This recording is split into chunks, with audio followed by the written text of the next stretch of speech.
Ok, ya está grabando. Acuérdense que todas estas asesorías van a ser, están subiéndose al canal de YouTube del departamento. Así que pueden verlas después por si hay algún dato o alguna nota que les gustaría volver a verificar para que puedan tomarla en cuenta, así que no hay problema. Entonces, vamos a comenzar con la parte del día de hoy, que vamos a ver grupos sanguíneos, frecuencia de alelos, herencia y cuadros de Punnett. Específicamente, elegí este tema para compartir con todas las personas aquí presentes, debido a que el enfoque que la práctica de Lab da es un poquito más orientado a la parte de inmunología, porque como tal pues estamos en el departamento, ¿no?, de inmunología. Sin embargo, considero que es interesante que tengamos en cuenta unas cuestiones, unos factores más que nada orientados a la parte de la genética de poblaciones o en cómo puede afectar, pues como tal, la denominación de los grupos sanguíneos a las poblaciones que vamos a estar viendo con el paso del tiempo. Entonces, eh, antes de comenzar, una pregunta, ¿ese ruido se está escuchando? Porque están como martillando de afuera. Sí, No se escucha. sí, se escucha Sí. el ruido. Ok, den un momento Sí. entonces.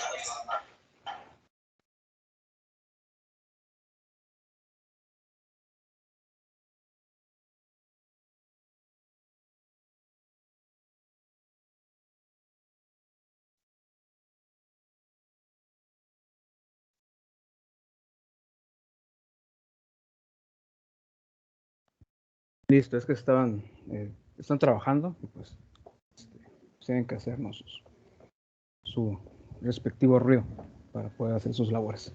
Pero bueno, continuamos entonces.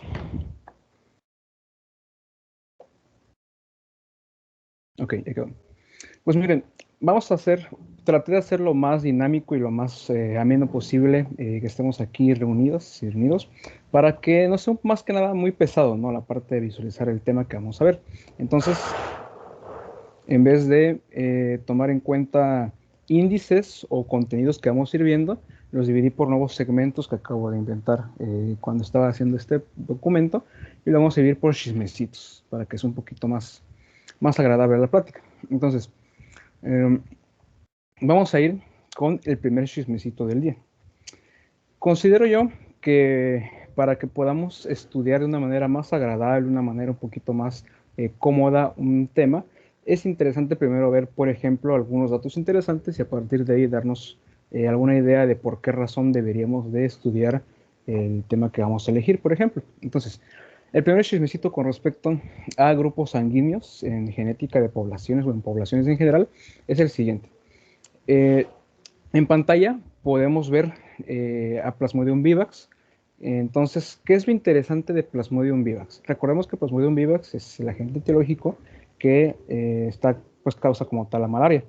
Entonces, se ha identificado que algunos antígenos del sistema DOFI, que es un sistema de grupo sanguíneo que está integrado en estos eritrocitos, son específicamente receptores para que Plasmodium vivax se pueda anclar y pueda infectar pues una determinada célula, que en este caso viene a ser el eritrocito.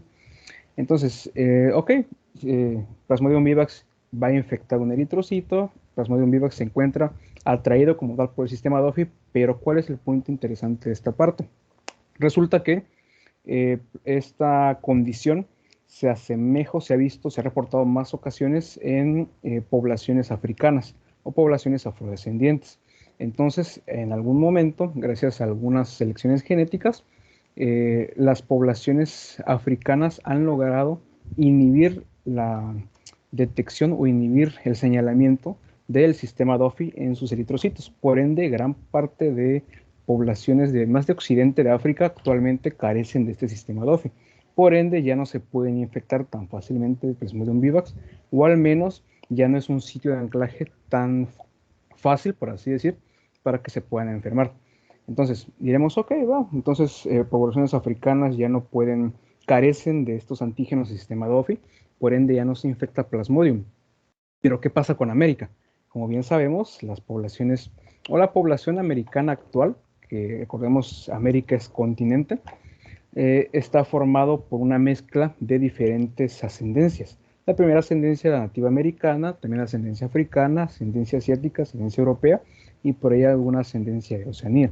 Entonces, las personas que son afroamericanas, es decir, afroamericanas, inmiscuyo también a afromexicanas y afromexicanos, se ha determinado que aunque no logran inhibir el 100% como las personas de África, el sistema DOFI, tienen una menor señalización, una menor detección de este sistema, que si bien en México, por ejemplo, no es un problema tan grave como en África, es interesante ver cómo pues, trabaja esta parte de la genética de poblaciones. Entonces, así como vimos ahorita con el sistema DOFI, cómo funciona con Plasmodium, también pasa con otros sistemas sanguíneos. Recordemos que el único no es ni siquiera el DOFI o tampoco es el ABO. Hay más, está el RH, el DOFI, está el KELI, hay varios. Pero, por ejemplo, el más famoso, al menos en México, es el sistema ABO, ya que por lo regular cuando nos preguntan el tipo de sangre, pues siempre decimos AB, AB o O. Entonces, dependiendo de cuál sea el grupo al cual pertenezcamos al sistema sanguíneo, va a ser una predisposición, por así decir, que tenemos hacia ciertas enfermedades. Por ejemplo, aquí podemos ver tanto grupo A, B, O, y para ejemplos o grupos que son no secretores porque tienen ahí un problemita con el gen C, cuáles son las enfermedades que están asociadas a ellos. Entonces, ya que vimos, por ejemplo, qué pasa con sistema DOFI, o ya que vimos qué pasa con algunos elementos del sistema BO, y vamos a ver un poquito más, vamos a pasar a la parte de primero el contexto, o primero cómo surge toda esta parte de las investigaciones del sistema BO. Entonces, ok, permítanme que estoy admitiendo una persona, pero ahí está entrando. Bueno. Entonces, vamos a ir con el... Ya le puse chismecito 1, pero en realidad sería el número 2, porque el pasado desde el Duffy sería el número 1. Pero bueno, vamos con esto. Resulta que a principios del siglo pasado había un doctor que se apellidaba Landsteiner, el cual empezó a trabajar o empezó a verificar la compatibilidad sanguínea entre monos para verificar más que nada si había cuestiones de aglutinación entre los tipos sanguíneos. Y debido a ello y debido a otras razones, termina trabajando en los mismos procedimientos, los mismos experimentos con humanos. Y fue un procedimiento al principio, un experimento un poquito solamente de su laboratorio, en el cual las personas sus colegas, doctoras y doctores, tomaban su muestra sanguínea e intentaban mezclarlas para verificar si habían reacciones de aglutinación, como podemos ver en la pantalla superior derecha. Entonces se da cuenta el doctor Landsteiner que por alguna razón, aunque somos seres humanos y somos la misma especie, en algunas ocasiones si mezclaba sangre de unas personas y sangre de otras personas, se promovía lo que viene siendo una aglutinación, por así decir, o demostraba que no eran compatibles. En cambio, si agarraba sangre de otras personas con otras, en muchas ocasiones no pasaba esto. Por ende, después de varios años de estar con sus investigaciones y después de varios artículos publicados, los cuales asombrosamente, aunque son a principios del siglo pasado, están en PubMed todavía, ya están, son extractos, pero están todavía disponibles, que aunque no respetan, no respetarían los conocimientos que actualmente se tienen, sí sirven como base para comprender cómo ocurre la historia para aprender o cómo aprendimos como tal toda esta parte de los grupos sanguíneos.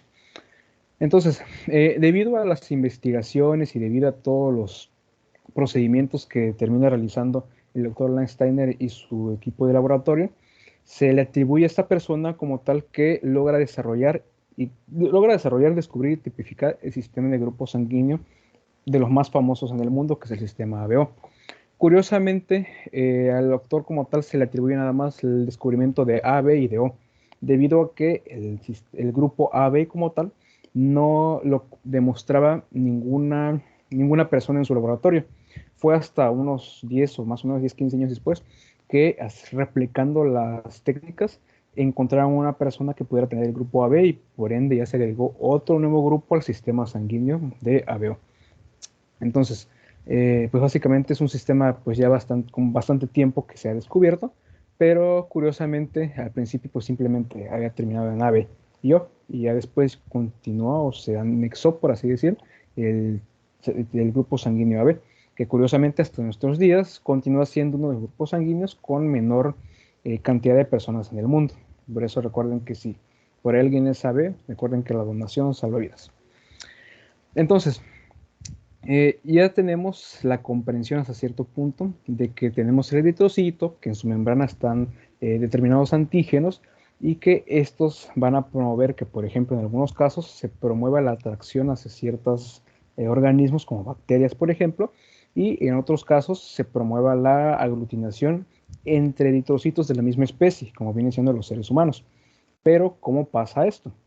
Pues bueno, este mismo doctor acuña una ley gracias a los descubrimientos o los procedimientos que realiza, en la cual pues, se titula o se conoce hoy día como ley de Landsteiner. Recordemos antes de iniciar con la ley, una de las bases de la inmunología, una de las cosas que siempre nos platican. Nos comentan siempre que el cuerpo humano primero reconoce todo lo que tiene, lo guarda, por así decir, una biblioteca o una base de datos, y después produce anticuerpos o produce defensas para todo lo que no reconoce o lo que no identifica. Y como tal es pues mucho más ergonómico, ¿no? Como tal, guardar lo que sí tengo a guardar lo que ni siquiera sé si existe. Aunque hoy día hay una predicción más o menos de cuántos antígenos de origen externo existen y a cuántos tipos de anticuerpos o variantes tiene que realizar o acuñar el cuerpo humano. Como tal, la base o que tenemos que darnos a casa es que producimos anticuerpos contra todo lo que no conocemos. Entonces, basándonos en este principio, viene lo que viene a ser la ley de Landsteiner, la cual nos va a decir que en el suero, porque recordemos que en el suero es donde están los anticuerpos, se van a generar anticuerpos como tal para todo aquel antígeno que no reconozcamos. Por ejemplo, una persona que es de grupo A y una persona que es de grupo B, los anticuerpos que va a tener la persona de grupo A van a ser dirigidos contra anticuerpos que va a tener la persona del grupo B, siempre y cuando haya una exposición previa. Ahora la pregunta del millón. En algunas ocasiones, al momento de hacer mediciones de anticuerpos, al momento de promover el intercambio de sangre entre una persona y otra, existen ocasiones en las cuales al primer contacto que hay con la persona, el intercambio o la donación de sangre, la transfusión de sanguínea no se logra validar y por ende se rechaza. Entonces, aquí viene la pregunta. Supongamos que tenemos a un niño pequeño de unos 7, 8 años, ¿no?, de vida. Entonces, recibe una transfusión sanguínea y por equivocación recibe una de un grupo el cual no es el suyo y como tal, pues no podría recibir debido a la cantidad de antígenos. Se desarrolla una respuesta inmunológica, pero la pregunta es, ¿qué acaso no producimos anticuerpos contra lo que ya se nos ha presentado como tal o requerimos como tal una previa presentación para después poder acuñar anticuerpos que ataquen esas cosas? Entonces, es la base por la cual funciona, por ejemplo, la respuesta inmune en el cuerpo humano. Sin embargo, pues el doctor Landsteiner se da cuenta de este evento y varios científicos igual de la época se dan cuenta y dicen, ok, ¿y qué tal si en el caso del sistema ABO o en el caso de algunos grupos sanguíneos no se sigue al pie de la letra esta ley? ¿Qué tal si se producen como tal anticuerpos naturales? ¿Y qué pasa? Después, al momento de analizar, por ejemplo, cordón umbilical, se percatan que existen anticuerpos contra otros tipos existen anticuerpos en el cordón umbilical, por así decirlo, y también el recién nacido contiene anticuerpos en su sistema, pero como tal, una persona recién nacida no está inmunológicamente madura para producirlos. Entonces, ¿qué pasa? Aquí ya se dieron cuenta que como tal, estos anticuerpos son los que pasa a la madre a través del feto, a través de la barrera placentaria. Entonces, si estos anticuerpos no son los del nuevo producto, ¿qué es lo que ocurre entonces? ¿Sí existen como tal anticuerpos naturales? Una respuesta pronta que podemos dar ante esta incógnita es la siguiente. Eh, Resulta que si bien el sistema ABO no solamente se encuentra en los eritrocitos y también se encuentra en otras células del cuerpo humano, resulta que estos antígenos del sistema ABO también se encuentran en otras especies, no solamente en seres humanos. Por ende, al momento de, por ejemplo, comer o al momento de beber alguna bebida, al momento de hablar, al momento de estar pues, prácticamente viviendo, estamos en contacto con gran cantidad de virus, bacterias y parásitos.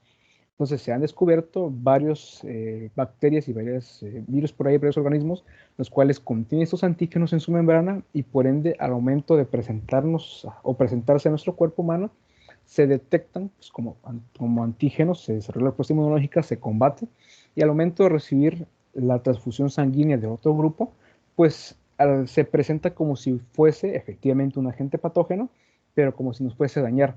Y por ende los anticuerpos, pues aquí ya reaccionan, que ya fueron previamente presentados y señalados de una manera un poquito extraña, que como tal no fue un eritrocito, pero fue una bacteria. Entonces, aquí puede ser una de las posibles respuestas frente a la propuesta de los anticuerpos naturales, más bien a la presentación de anticuerpos contra algo que ya había sido pues, previamente presentado. Pero curiosamente, pues no fueron eritrocitos, ¿no? Fueron bacterias o fueron virus. Ahora, ok, permítanme, déjenme avanzo aquí.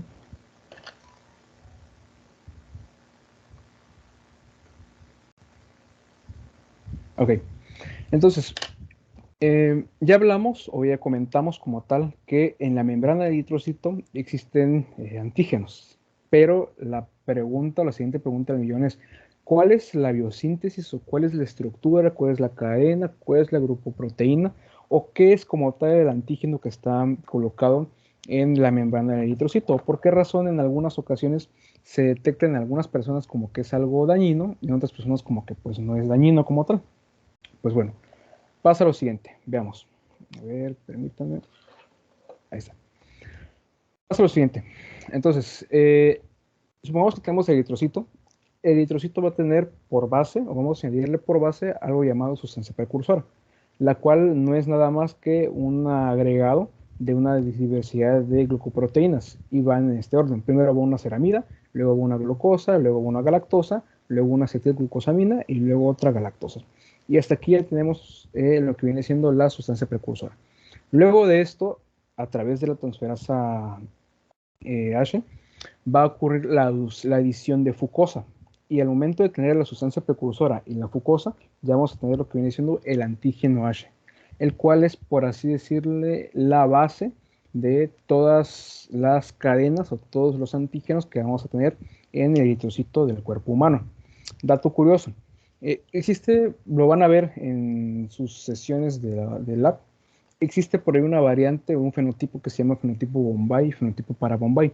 Resulta que las personas que tienen fenotipo Bombay y para Bombay, por alguna anomalía en la producción de la transferasa, de esa transferasa H, y en algunas ocasiones por alguna anomalía del gen secretor, no va a añadir la fucosa a la cadena o al antígeno o a la cadena de glucoproteína y su eritrocito. Por ende, como tal, serían ejemplares o grupos sanguíneos únicos. Por ello es que no pueden hacer o tener una compatibilidad sanguínea común y corriente como tenemos las demás personas. Y esto por ahí es algo también que se le conoce como lo que viene siendo la sangre dorada. Y también es que al momento de intentar hacer transfusiones sanguíneas, se intentan buscar más personas con el mismo grupo de sangre porque pues como tal son contadas las personas que lo tienen. En el caso de Bombay es más concurrente en poblaciones de la India. Entonces, por ahí, si en alguna ocasión recibimos una persona que es extranjera de allá o que tiene ascendencia de la India, pues estaría interesante verificar primero cuál es su tipo o su grupo de sangre. Entonces, luego de que tenemos el antígeno H, van a ocurrir o pueden ocurrir tres cosas.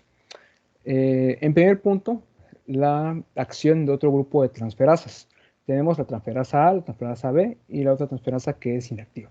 Entonces, vamos primero con la transferasa A. La transferasa A lo que va a hacer es que va a añadir a esta fucosa o la última fucosa que tenemos acetil de lactosamina y con esto ya vamos a tener el antígeno A. Y aquí es básicamente lo que ya conocemos como el grupo sanguíneo A, que es este de acá. Luego tenemos la siguiente transferasa, que es la transferasa O. Y esta transferasa, curiosamente, no agrega nada al antígeno H, por ende se queda como tal. Pero a este punto, después de añadir la transferasa, pues ya se va a añadir o se va a tomar en cuenta como si fuera el grupo sanguíneo. Y simplemente es una pequeña deleción por ahí que tiene un nucleótido, que es lo que hace, lo que promueve que la transferasa O sea inactiva con respecto a transferasa A o transferasa B. Ahora, la transferasa B es la que promueve la génesis del grupo B. Y la transferasa B lo que va a añadir es galactosa a la cadena final del antígeno H, o va a añadir como tal galactosa a la fucosa. Y con esto ya vamos a tener lo que viene siendo el antígeno B. En una forma un poquito más gráfica, Lo vamos a enseñar acá. Fíjense, aquí tenemos la sustancia precursora, la cual termina teniendo una finalización con la galactosa. Luego se va a añadir la fucosa a todos los elementos, tanto grupo A como grupo B como el grupo O. Entonces, recordemos que la transferasa O es inactiva, por ende al momento de añadirle no pasa absolutamente nada. Sin embargo, en el caso del grupo A y el grupo B con sus respectivas transferasas, se va a añadir más cosas. Por ejemplo, en el caso del grupo A, aparte de tener ya la fucosa como tal de base que viene desde la transferasa, se va a añadir acetilgalactosamina, que es lo que tenemos aquí, y con esto ya formamos todo el grupo A. Luego tenemos el grupo B. El grupo B, gracias a la transferasa B que ya comentamos anteriormente, se va a añadir galactosa a toda la cadena que tenemos acá. Entonces, prácticamente la diferencia entre algunos grupos sanguíneos es que tienen determinadas moléculas al final de su cadena de glucoproteínas. Pero justamente esta diferencia eh, de sustancias o de moléculas es lo que promueve que cuando, por ejemplo, pongamos grupos sanguíneos o hagamos una donación de sangre de una persona a otra, pues se desarrolla una respuesta inmunológica porque hay incompatibilidad. Entonces, recordemos la base de la que hemos comentado al principio. Vamos a producir anticuerpos contra todo lo que no tengamos. Entonces, partimos del hecho de que tenemos eritrocitos. Tenemos 4 eritrocitos. Entonces, una persona que es del grupo A va a tener, según lo que vimos aquí en esta tabla, va a tener el antígeno A en su membrana. Por ende, va a producir anticuerpos contra lo que no conoce. ¿Y qué es lo que no conoce? Pues el antígeno B. Entonces, por ende, produce anticuerpos anti-B. Una persona del grupo B va a tener en su membrana antígeno B, que es lo que tenemos aquí justamente. Entonces, como va a producir anticuerpos contra lo que no conoce, va a producir anticuerpos anti-A. Una persona que tiene grupo, o que es el grupo AB, va a tener tanto antígeno A como antígeno B. Entonces, como produce anticuerpos contra todo lo que no produce, pues prácticamente no existe nada más, por ende no produce anticuerpos en el suero. Y una persona con grupo O, si bien recuerdan aquí en la tablita que hemos visto, la transferasa O es inactiva, por ende no se agrega nada. Entonces, como no se agrega nada, no tiene nada en su membrana que sea antigénico, por así decir, y por ende va a producir anticuerpos en el suero, tanto anti-A como anti-B. Entonces, por esto es la razón por la cual se crean hoy día esas tablas como de compatibilidad sanguínea, de donante universal y receptor. Sin embargo, lo ideal o lo que se recomienda como tal es que sean de la misma o del mismo grupo sanguíneo para evitar cualquier problema. Más que nada porque, por ejemplo, si se usa sangre fresco o otro tipo de preparados de sangre, en algunas ocasiones el problema puede que no sea con el AB, sino que puede que sea con el RH. Y si bien sabemos, solamente tenemos un chance en el caso de RH para que no pase ninguna reacción por ahí extraña. Entonces, fíjense, aquí tenemos la famosa tabla, ¿no?, del donante universal y del receptor universal. ¿Por qué razón ocurre esto? ¿Por qué razón existe la tabla? Veamos. El grupo O se comenta que en su membrana no tiene ningún antígeno. Entonces, como tal, como no tiene ningún antígeno y el grupo AB no produce ningún tipo de anticuerpos, el grupo O sería el mejor donador universal, porque pues como tal no tiene nada a lo cual se promueva una reacción antigénica. En cambio, el grupo AB es un ideal receptor universal debido a que en su plasma no produce anticuerpos para nada, porque ya tiene todo. Entonces, más o menos así es como funcionan esas tablas con respecto a donación, pero como ya veíamos, lo ideal es que sea del mismo grupo. Y, ok, ahora, ya vimos esa parte del sistema ABO. Sin embargo, también puede ocurrir en otros sistemas sanguíneos. Si bien ABO y el RH no son los únicos, también puede ocurrir en otros. Los más comunes son en estos dos. Y en el caso del RH es muy famoso debido a la incompatibilidad que puede ocurrir entre feto y madre. Y esto ocurre básicamente cuando tenemos un producto el cual tiene RH positivo y la mamá es RH negativo. Y por ende, al momento de producir la presentación de los eritrocitos que tiene el producto, se promueve el desarrollo de una respuesta inmunológica. Dato curioso de este tipo de respuesta. el resultado o como tal la respuesta inmunogénica que se va a promover se va a presentar hasta el siguiente embarazo. Por ende, el primer producto está sano o está libre de que ocurra este problema. Sin embargo, en el siguiente, en caso de que se vuelva a presentar que sea RH positivo, pues es muy probable que se induzca el aborto o algunos problemas por ahí, debido a que no es posible poder llegar a la concepción. Entonces, ahí está otra de las partes muy interesantes por las cuales es eh, pues necesario poder tener en cuenta esta parte de la compatibilidad. Ahora, encontré esta foto por ahí en internet y me parece muy interesante señalarla y agregarla y relacionarla con esta parte de los grupos sanguíneos. Si bien podemos ver son gatitos, con un gatito con manchas, otro gatito de un tono gris, y tienen sus crías, y en las cuales se nota como que una relación un poquito extraña, ¿no? Con respecto a los tonos y todo ello. Entonces, vamos a ver cómo es que se heredan todas estas características de los grupos sanguíneos. Pasa lo siguiente. Tenemos aquí el chismecito número 2. Para el chismecito número 2 tenemos que recordar un poco lo que vienen siendo las leyes de Mendel. El señor Mendel hace mucho tiempo hizo un experimento con guisantes en los cuales promovía o mejor bien, buscaba la unión, depende de sus características fenotípicas, y a partir de ello pues se dan como que las bases o se sientan las bases de la genética, y de hecho acuñe términos como lo que viene siendo el gen. Sin embargo, hoy vamos a interesarnos por dos de sus principios, los cuales se enmiendan las leyes de Mendel. Primer principio, principio de la uniformidad. En sencillas palabras, si tenemos organismos homocigóticos, la descendencia va a ser en su totalidad heterocigótica. Y el segundo principio que vamos a tener en cuenta es la segregación, en el cual vamos a ver que los caracteres que van a ser recesivos van a ser opacados por los dominantes. Y para que los recesivos puedan darse a denotar, tiene que haber una doble copia o un ser homocigótico. ¿Cómo lo podemos ver en sencillas palabras? Va de la siguiente manera. Tenemos flores, las cuales son una flor de un color morado y otra de color azul. Vamos a tener dos visiones, dos maneras de ver las flores, por su fenotipo y por su genotipo. Fenotipo, en sencillas palabras, es todo lo que podemos ver. Y genotipo, en sencillas palabras, por así decir, es la construcción interna que van a tener las flores. Ahora, el principio de la segregación nos decía que van a haber caracteres recesivos que van a ser opacados por dominantes. Pero ¿cómo pasa esto? Vamos a tener dos tipos de alelos, los dominantes y recesivos. Dominantes con mayúsculas y recesivos con minúsculas. Resulta que un organismo que tenga un alelo recesivo tiene una predisposición para hacer una flor blanca, mientras que quien tiene un dominante tiene una predisposición para hacer una flor morada. Pero nos damos cuenta que efectivamente se cumple, ¿no? Los organismos de los extremos son homocigóticos tanto para dominante como recesivo. Y ellos, por ejemplo, la flor de la izquierda es una flor morada y la de la derecha es una blanca. Pero ¿qué pasa con la flor del medio? La flor del medio es un heterocigótico o es un híbrido. Si bien tiene el dominante, tiene el recesivo, ¿por qué razón no es una flor blanca? Pues aquí es donde ya entra y se comprueba este principio de la segregación.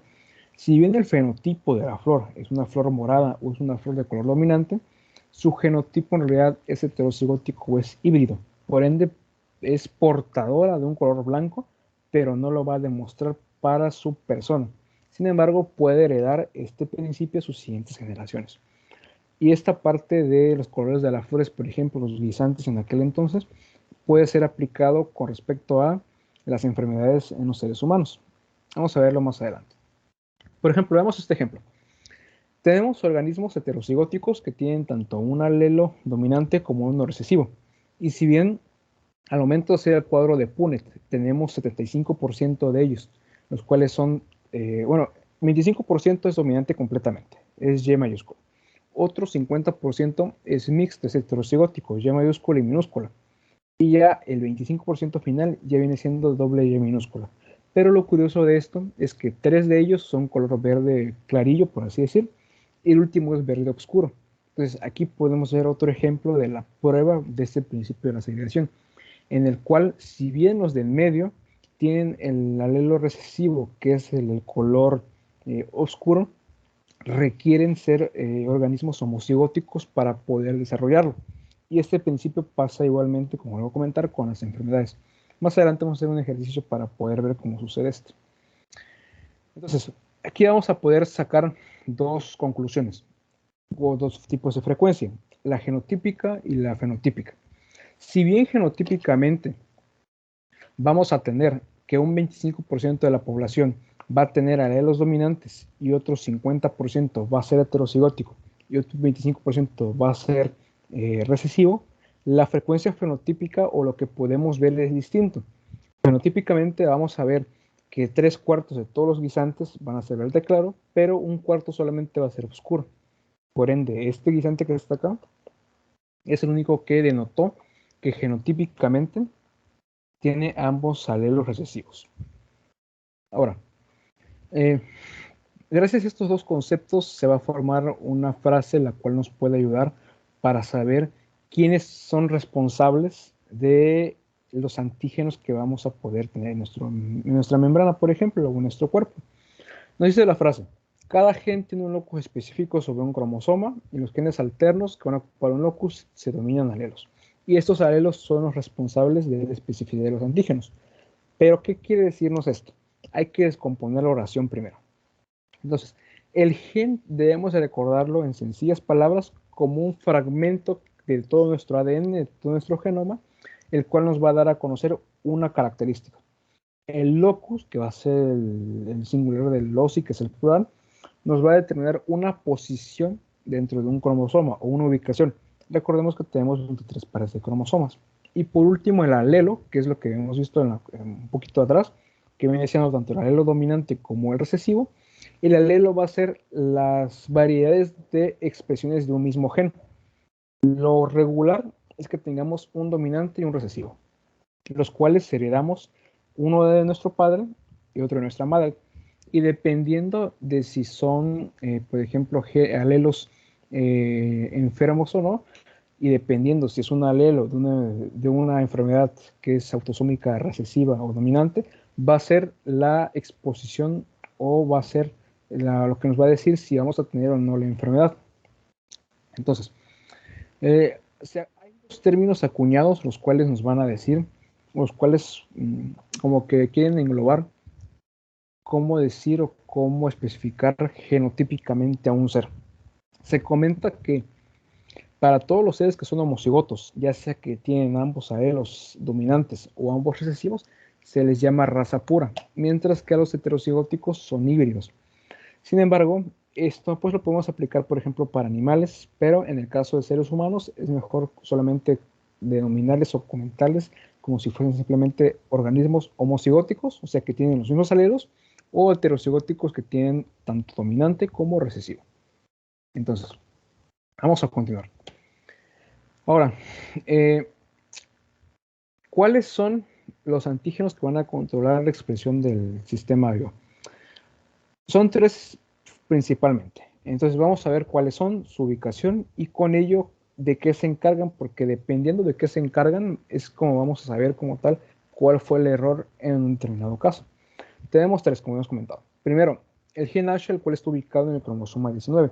Segundo, el gen ABO, que está ubicado en el cromosoma 9. Y el gen C, perdón, se puso en negro, ¿verdad? Permítanme.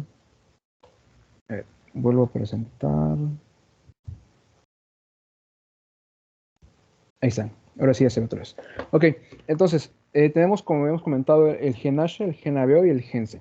Entonces, cada uno se va a encargar de características principales o de determinadas características. En el caso de lo que viene siendo el gen H, se va a encargar de la producción de la enzima transferasa H, que hemos visto en la parte de la biosíntesis cuál es la importancia de esta transferasa. En el caso del gen ABO es el que se va a encargar de la transferasa A y de la transferasa B, lo cual nos va a permitir que haya la diferenciación o la especificidad entre el grupo A y el grupo B. Recordemos que la transferasa O es inactiva por una anomalía que tiene ahí en sus nucleótidos, entonces no nos agrega nada, simplemente nos termina con la parte de la fucosa. Y por ende, el gen C es un gen que se va a encargar de promover que haya eritrocitos, por así decirlo, o promover que haya secreción o no secreción entre el sistema BO. Este principalmente tiene afectación o tiene notoriedad más que nada con respecto a fenotipo Bombay y para Bombay, que la diferencia entre ambos es que aunque ambos carecen de la fucosa, uno es secretor y otro no es secretor. Y esto más que nada tiene que ver en la presencia o no en líquido seminal o en la presencia de leche y cosas así. Ahora, eh, tenemos diferentes grupos dentro del sistema sanguíneo. Tenemos tanto el grupo O como el grupo A, el B y el AB. En genética de poblaciones se nos comenta que la distribución, dependiendo del origen étnico de la persona, es más o menos similar con respecto a estos fenotipos. El más famoso, por así decirlo, el que está más frecuente en todos los grupos, es el grupo O, que es el más, por así decirlo, el más común, que es el universal. De ahí viene el A, el B, y el más raro de todos es el grupo AB. Por ende, si aquí hay alguna persona que sea del grupo AB, bueno, y aunque no sea una persona cualquiera, es recomendable promover la donación de sangre, así como la donación de órganos, ya que pues muchas personas, por ejemplo, una persona que sea B y que tenga una cirugía y tenga pues, una complicación, pues va a necesitar por ahí una transfusión sanguínea y por ende, si no la recibe a tiempo, pues pueden perder la vida. Ahora, así como vimos ahorita que existen algunos alelos que son dominantes y recesivos en el ejemplo de las flores, así también existe en el caso de los grupos sanguíneos. Si bien vamos a tener A, B y O, van a existir dominancia de unos sobre otros. ¿A qué me refiero con esto? El grupo A es dominante con respecto al grupo O y el grupo B es dominante con respecto al grupo O, por ende O va a ser un grupo recesivo. Sin embargo, entre A y entre B, ambos son dominantes, así que ambos se expresan. Por ende, si decimos que una persona es de grupo A, por ejemplo, dejen sacar la pluma aquí. Si alguien decimos que es el grupo A, en realidad podría ser doble A, que sea a los dominantes, o en realidad podría ser AO. Y el O, pues a final de cuentas, no se toma en cuenta debido a que como es recesivo, pues simplemente se apaga. Ahora, vamos a armar esta tablita con respecto a los genotipos y los anticuerpos en el plasma de cada grupo sanguíneo. Tenemos los cuatro, que son el A, el B, el AB y el O. Su fenotipo aparentemente va a ser simplemente AB, ABO y todos son secretores. Sin embargo, ¿qué pasa en los genotipos o cuáles son los diferentes genotipos que pueden tener? En el caso del grupo A, puede ser, como hemos visto acá, doble A, por así decirlo, dos veces A, que sean los dominantes, o puede ser A y 1, porque recordemos que el O es recesivo, y por ende, si O es recesivo, se puede interpretar como si fuera simplemente del grupo A. Ahora, en el caso del grupo sanguíneo B pasa casi lo mismo, pasa prácticamente lo mismo. Tenemos que puede ser doble B, que es en el caso de dominante, o que sea B y O. En el caso de AB simplemente puede pasar que sea AB. Eso es todo lo que pasa. No podemos poner otra O ahí porque recordemos que somos diploides, así que no podemos agarrar nada más por ahí. Y en el caso del grupo sanguíneo O, pues simple y sencillamente tiene en ambos alelos recesivos, que en el caso de O pues sería doble O. Y en la parte del anticuerpo para el plasma, recordemos que producimos anticuerpos contra todo lo que no tenemos. Entonces, el anticuerpo en plasma del grupo sanguíneo A sería anti-B. El anticuerpo en plasma para el grupo sanguíneo B sería anti-A. Y el anticuerpo en plasma para el grupo sanguíneo O sería tanto anti-A como anti-B. Y A y B, como tiene todos los antígenos posibles en su membrana, pues simple y sencillamente no tiene necesidad de producir nada porque pues ya tiene todo. Así que ahí queda.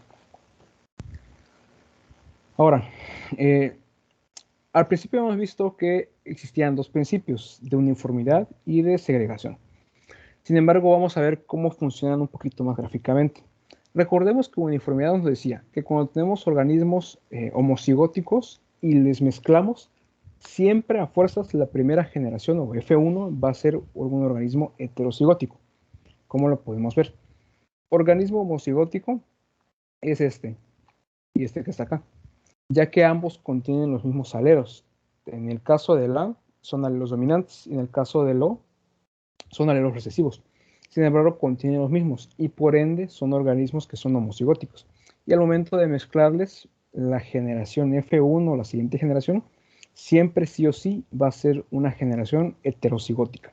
Entonces va a tener tanto A como O, y aunque genotípicamente son, por ejemplo, vamos a poner aquí, son AO, si recordamos cuáles son dominantes y recesivos, esto se va a interpretar como si fuera simple, sencillamente del grupo A. Así que no hay más pierde. Ahora, con segregación ya hemos visto el ejemplo de los guisantes en los cuales se requieren a fuerzas que ambos alelos sean recesivos para que puedan demostrarse fenotípicamente. Y esto podemos verlo, por ejemplo, en una tableta de Punnett, en el cuadro de Punnett. El cuadro de Punnett es una matriz en la cual podemos utilizar, por ejemplo, para poder predecir cuál es la probabilidad de que aparezcan determinados grupos sanguíneos o probabilidad de que aparezcan determinados alelos o conjuntos de alelos dependiendo de progenitores.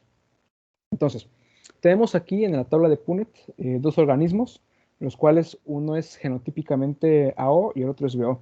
Y al momento de mezclarles, si bien al momento de hacer la intersección entre todas las casillas, tenemos un 25% que va a ser de tipo AB, otro 25% que va a ser de tipo AO, pero acuérdense que como es excesivo se va a interpretar como si fuera A, otro 25% para que sea simplemente B, porque es dominante, y otro 25% para que todos los alelos recesivos de ambos se puedan juntar y por ende pueda salir por acá un grupo sanguíneo O.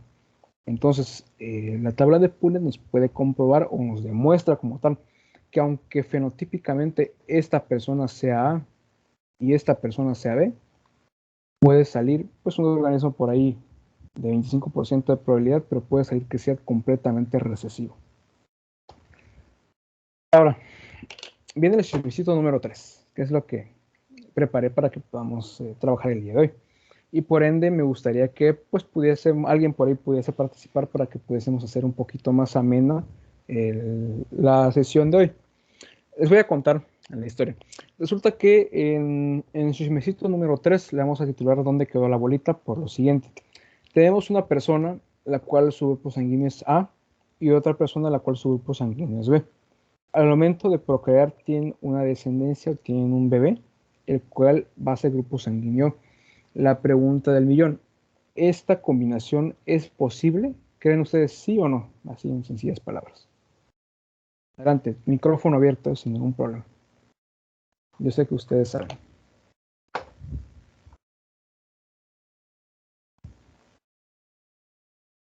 Y si se equivocan, no pasa nada. Aquí estamos para aprender, así que ustedes con confianza. ¿Qué opinan ustedes? ¿Es posible que la descendencia...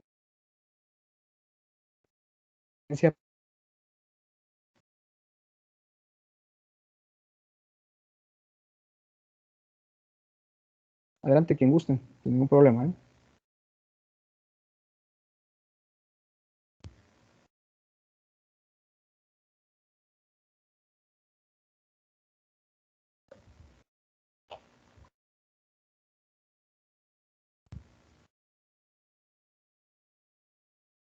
¿Nadie por ahí?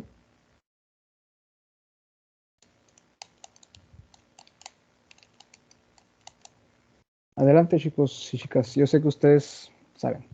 No se preocupen. A ver, repítele la pregunta. A lo mejor, repítele la pregunta, a lo mejor no escucharon bien. La pregunta es sencilla. Partiendo del hecho de que tenemos dos organismos progenitores, tanto uno que es de tipo A como otro de tipo B, ¿puede o es posible que su descendencia sea de tipo O, partiendo de los principios que vimos anteriormente con respecto al cuadro de Punnett? Y de hecho aquí tenemos el cuadrito de Punnett a un lado. Entonces podemos sin ningún problema hacer el ejercicio aquí para que podamos verlo. Entonces, así de primera, a priori, como dicen por ahí, ¿creen ustedes que sí sea posible que la descendencia pueda ser de tipo O creen ustedes que no es posible? Adelante sin pena, ¿eh? Sí es posible. Ok, sí es posible. Pero la pregunta ahora es, pero si un organismo es A y otro B, ¿dónde está la O como tal? No, o sea, fenotípicamente no tiene ninguna O. Entonces, ¿de dónde sale un bebé con una O ahí? si los genotipos de los padres son, por ejemplo, bueno, tendrían que ser AO y BO. Ok, entonces partimos de ese principio, que en realidad fenotípicamente, aunque son A y B, genotípicamente serían AO y BO.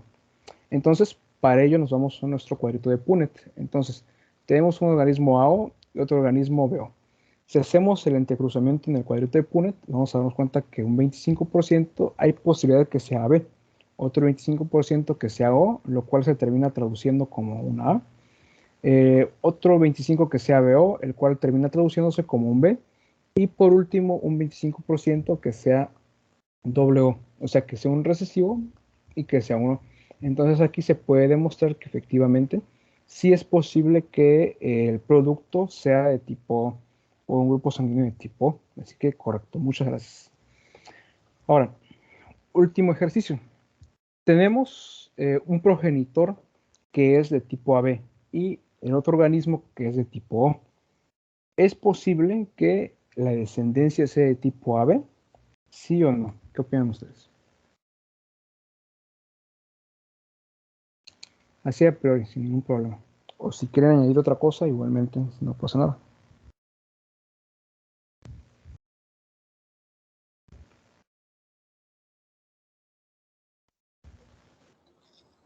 Yo digo que no, porque a fuerza tendría que salir A o B. Ok, por aquí dicen que no. Entonces, vamos a desarrollarlo en el cuadrito de Punnett para ver si efectivamente se puede o no se puede encontrar un organismo descendiente que sea de tipo AB. Entonces, tenemos que el primer progenitor es AB, entonces ya lo pusimos aquí en el cuadrito. Luego el segundo es de tipo O. Entonces, al momento de hacer la mezcla, puede pasar lo siguiente. Simplemente que sea aquí AO y aquí BO. Y por ende existe un 50% que sea de tipo A y otro 50% que sea de tipo B. Pero no es posible como tal que exista una posibilidad de menos de un 25% que sea de tipo AB. Entonces, como tal, esta combinación no es para nada posible. Podría ser en dado caso de que por ahí en vez de doble O sea otro, pero al menos como tipo AB con uno no se puede. Va pues. Ahora, ya para terminar, o antes de terminar, eh, vamos con el penúltimo chismecito. ¿Se puede conocer cómo va a ser la frecuencia de los alelos en una población? ¿Sí o no? Esta fue una pregunta que hace mucho tiempo pues, surgió a la luz, más que nada para hacer el control de la genética de poblaciones. Y la respuesta corta es sí, sí se puede. Sin embargo, se necesitan ciertas condiciones.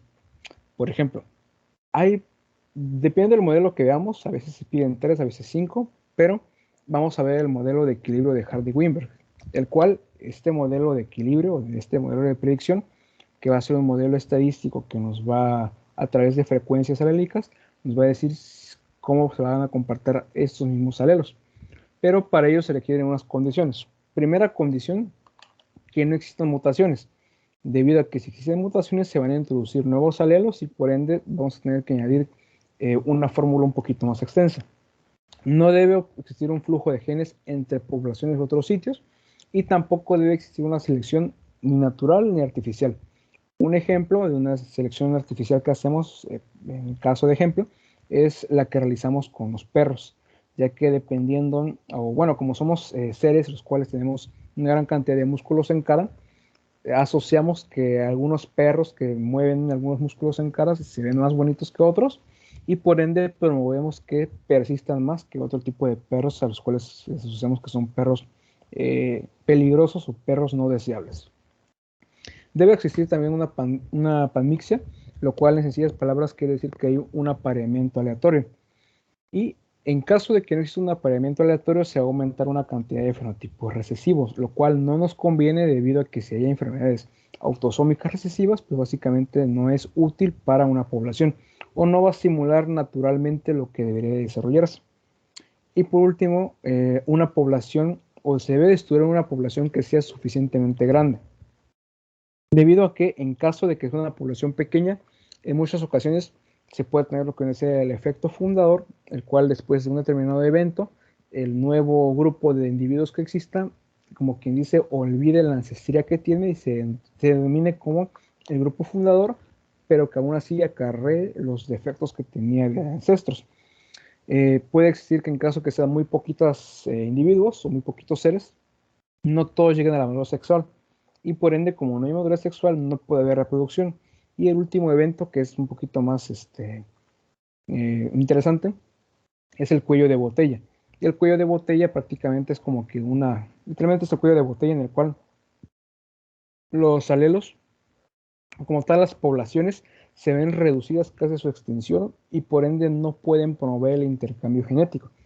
Este cuello de botella pasó, por ejemplo, con poblaciones nativas americanas al momento de la intervención europea, que si hacemos un recuento entre los censos estimados de, por ejemplo, siglo XV o XVI, de cuántas personas nativas americanas existían con respecto a hoy, apenas estamos pudiendo recuperar la cantidad de personas que habían en ese entonces. Entonces, la población nativa americana sufrió un gran cuello de botella del cual apenas se logra recuperar, pero aún así esto limita los estudios genéticos que se hacen en ella. Entonces ahí está otro punto.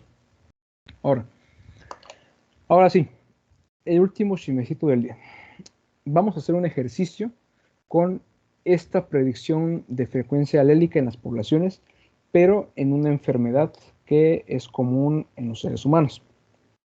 Bueno, no es común, pero una enfermedad que existe en seres humanos. Llamémosle a simples y sencillas cuentas que vamos a estudiar la predicción de alelos en una población que tiene fenilcetonuria.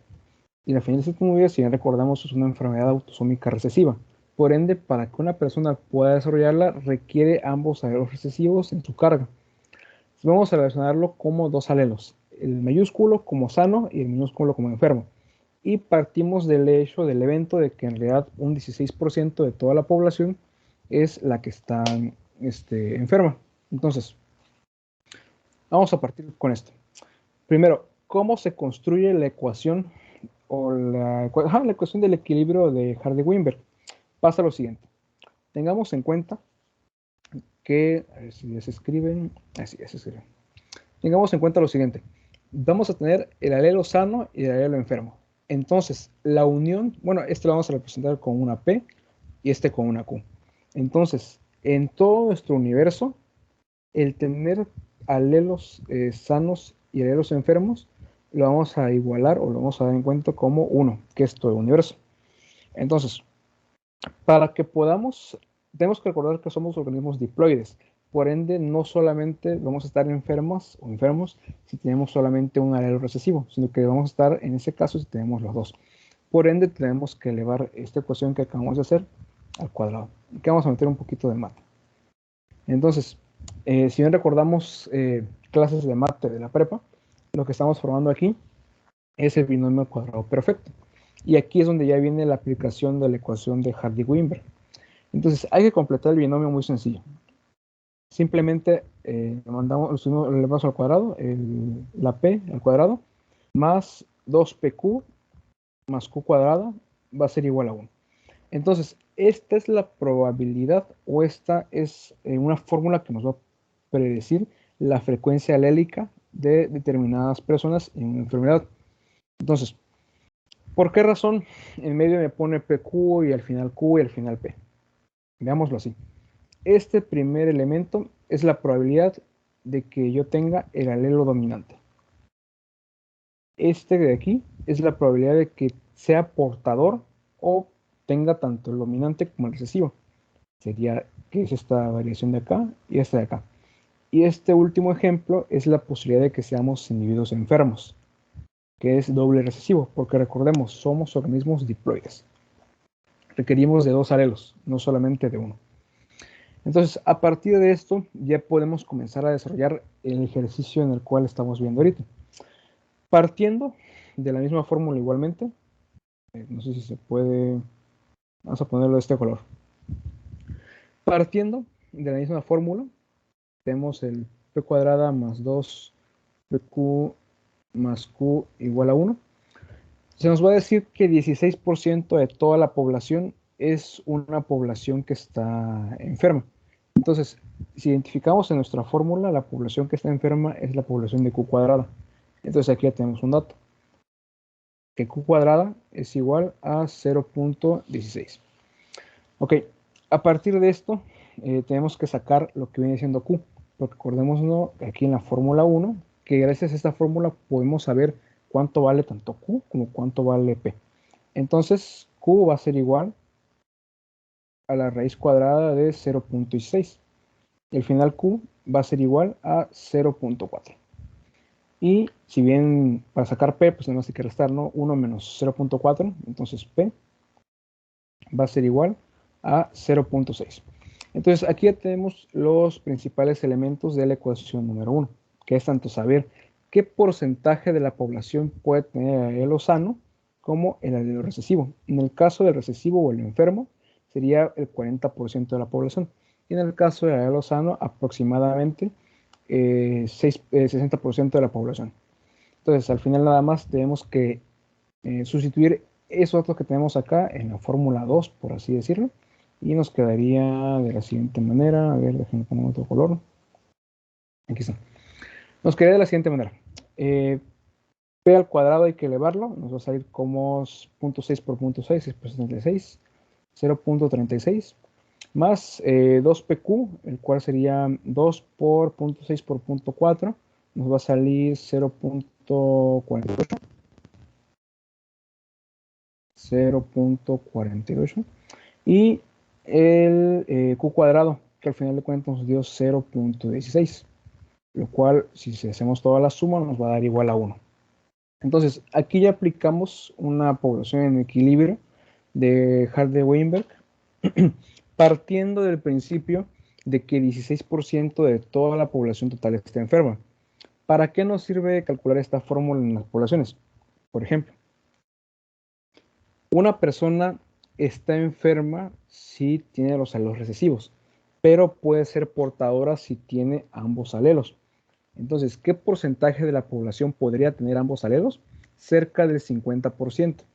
Y si bien no hay problema con ser una persona portadora, lo que sí hay problema es cuando una persona portadora tiene descendencia con otra persona portadora, o cuando una persona portadora tiene descendencia con una persona que está enferma.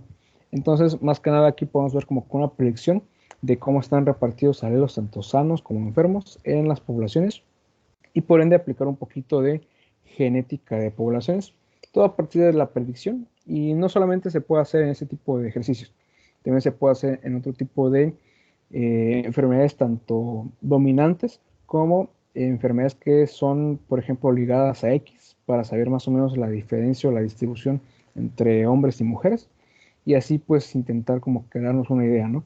De cuántas personas en realidad podrían estar enfermas o podrían tener el gen, bueno, tener el alelo que sea enfermo, pero que son simplemente portadoras porque no tienen ambos copias de tipo recesivo. Y pues bueno, esto es todo de mi parte. Muchísimas gracias por estar aquí el día de hoy. En caso de que tengan alguna duda, el micrófono está abierto para que puedan comentar. En caso de que no, pues muchísimas gracias. Les reitero por haber estado el día de hoy. Espero que pues les haya pasado un poquito del interés que me surge a mí bastante con respecto a la parte de grupos sanguíneos, de la genética aquí de poblaciones. Y pues es todo por el día de hoy. Muchas gracias por venir. Que tengan un bonito inicio de semana o de lunes. Les vaya muy bien en los exámenes y que les vaya muy bien en todo. Y nos vemos para quienes estamos en el lab el viernes y quienes no, pues algún día en la fac. Muchas gracias. Gracias. Gracias. Gracias. Muchas gracias. Hasta Muchas luego. gracias, bonito día. Gracias, que tengan bonita semana. Hasta luego.